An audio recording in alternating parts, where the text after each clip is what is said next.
మరునాడు ధర్మరాజు ప్రాతకాల కృత్యాలు తీర్చుకొని సంధ్య వార్చుకొని అగ్నికార్యాలు నెరవేర్చుకొని అనంతరం ఉత్తములైన విప్రులకు గోదాన సువర్ణదాన తిలదాన వస్త్రదానాదులు నిర్వర్తించి పెద్దలకు నమస్కరించి యథావిధిగా పెద్ద తండ్రి గారి భవనానికి వెళ్ళాడు.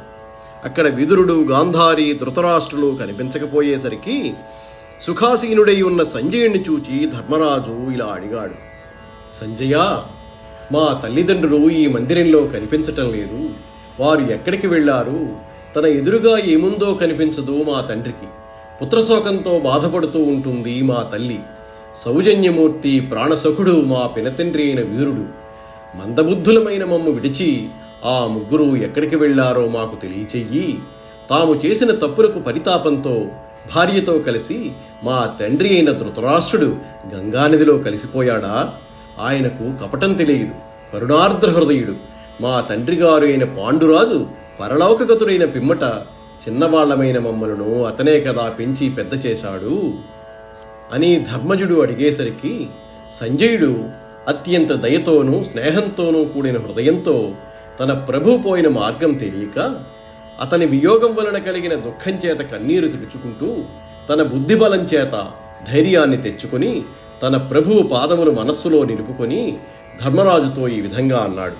విదురుడు, గాంధారీ, ధృతరాష్ట్రుడు నన్ను వంచించి ఎక్కడికి పోయారో వాళ్ళ మనస్సులో ఉన్న సంకల్పం ఎట్టిదో నాకైతే ఏమీ తెలియదు అని సంజయుడు దుఃఖిస్తున్న సమయంలో తుంబురునితో కలిసి నారదుడు వచ్చాడు.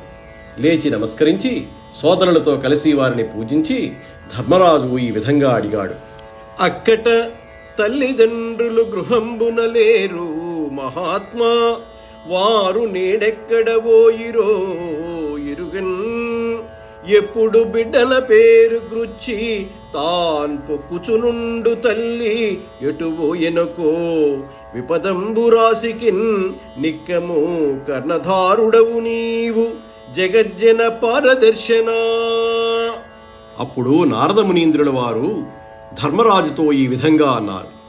ఓ ధర్మజా, ఈ విశ్వమంతా ఈశ్వరాధీనం.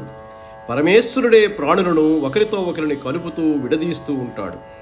ముక్కుత్రాళ్లు పొడిచి మెడకు పలుపులు తగిలించి పగ్గాలు చేత పట్టుకుని కర్షకుడు ఎద్దులను త్రిప్పినట్లుగా భగవంతుడు కర్తవ్యాలను బోధించి వేదవాక్కులనే త్రాడు బిగించి వర్ణాశ్రమ ధర్మాలకు అనుగుణమైన విధంగా ఇంద్రాది దిక్పాలకులతో సహా ప్రాణులను ఇష్టం వచ్చినట్లు తిప్పుతూ ఉంటాడు. క్రీడాకారుని ఇష్టానుసారం పాచికలు, బంతులు మొదలైన ఆట వస్తువులు కలుస్తూ విడిపోతూ ఉన్నట్లు భగవంతుని ఇచ్ఛానుసారంగా ప్రాణులు